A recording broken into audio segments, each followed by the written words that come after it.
বৃদ্ধাশ্রমের সামনে যখন গাড়িটা এসে থামল, ভেতর থেকে প্রথমে নেমে এলো একটি যুবক।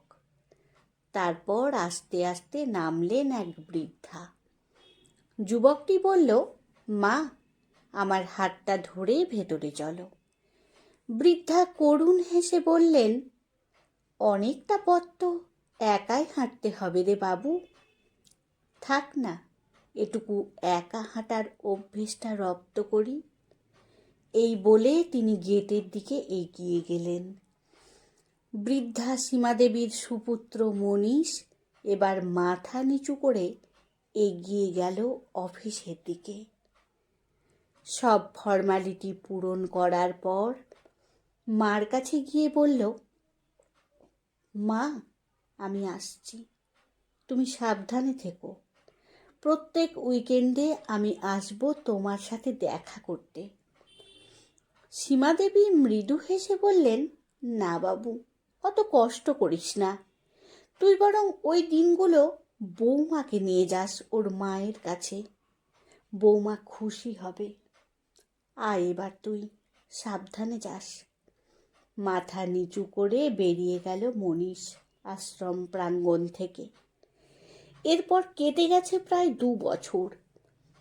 আগে আগে মনীষ মাসে 2-1 বার আসতো, কিন্তু এখন সেটা কমে বছরে 2-1 বারে দাঁড়িয়েছে।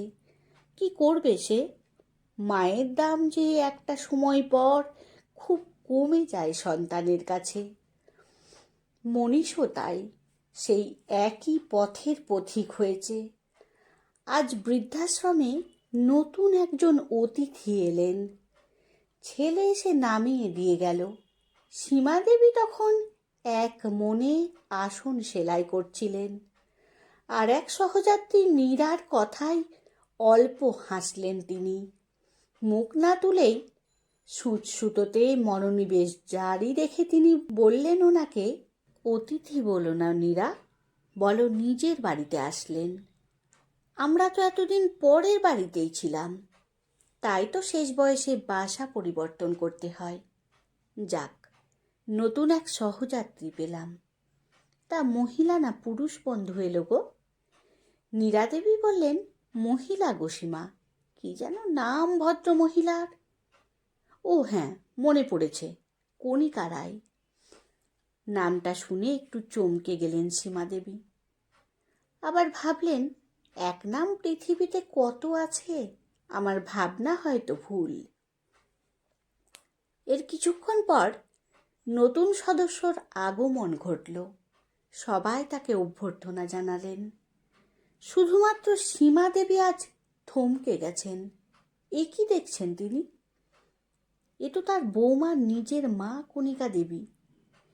একসময় এনার মন্ত্রণাতেই তো বাড়ির সব কিছু ওলট পালট হয়ে গিয়েছিল।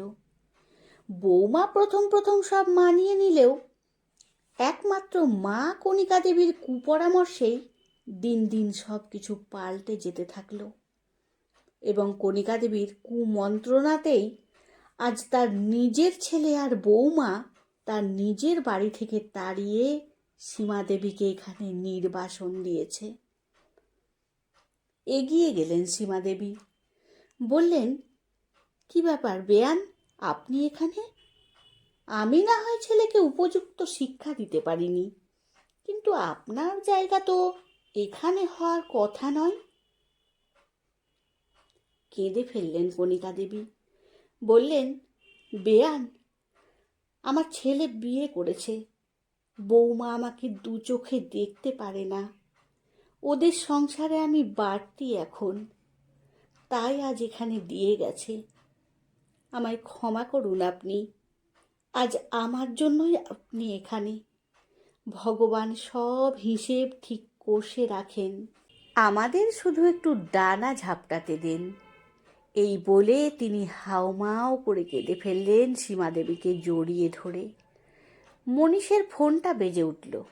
স্ক্রিনে তাকিয়ে দেখল বৃদ্ধাশ্রমের নম্বর। 7-5 ভেবে ফোনটা তুলল সে।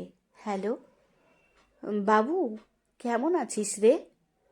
অনেক দিন আসিস না, তাই ফোনটা করলাম রে। মা, তোমার শরীর ঠিক আছে তো? এই ব্যস্ত থাকি তাই যাওয়া হচ্ছে না। ও শোন না, বৌমাকে একটু ফোনটা দে তো, একটা কথা বলবো। আচ্ছা ধরো, দিচ্ছি। কি গো, শুনছো? মা কথা বলবে, এসো তো এদিকে। রান্নাঘর থেকে আওয়াজ এলো, আসছি। তাড়াতাড়ি এসে ফোনটা নিয়ে বলল, কে গো, মা?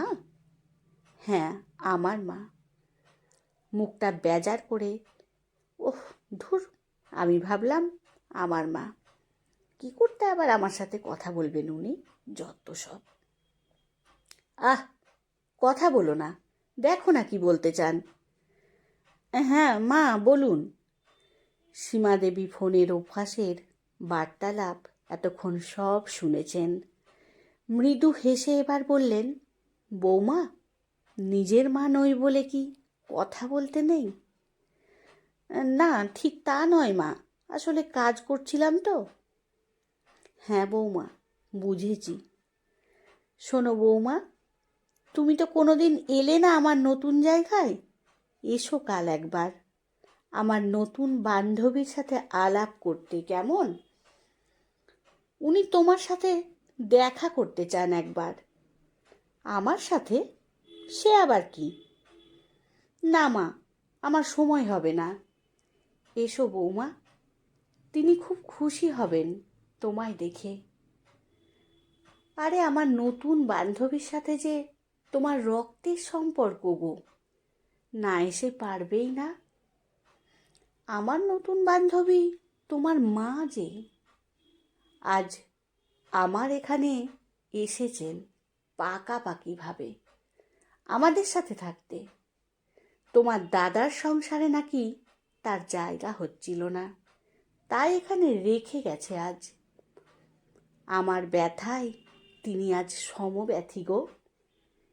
আমার দোসর যে তিনি আজ। তোমাদের সংসারে আমাদের বুড়ো বুড়িগুলো বড্ড বেশি ভারী হয়ে যায় গো, তাই তো আমাদের জায়গা হয় না। আশীর্বাদ করি মা, তোমরা যেন তোমাদের বাড়িতেই আজীবন বাস করতে পারো। আজ রাখি বৌমা, অনেক কথা বলে ফেললাম। কাল এসো কিন্তু অবশ্যই, আমরা অপেক্ষায় থাকব। এই বলে ফোনটা কেটে দিলেন সীমাদেবী। সপাটে একটা থাপ্পড় এসে যেন পড়ল সীমাদেবীর বৌমা পায়েলের গালে। কিছু থাপ্পড়ের শব্দ আর দাগ কোনোটাই থাকে না, কিন্তু আজীবন তার রেশটা বহন করতে হয়। কলমে শর্মিলা বর্মন।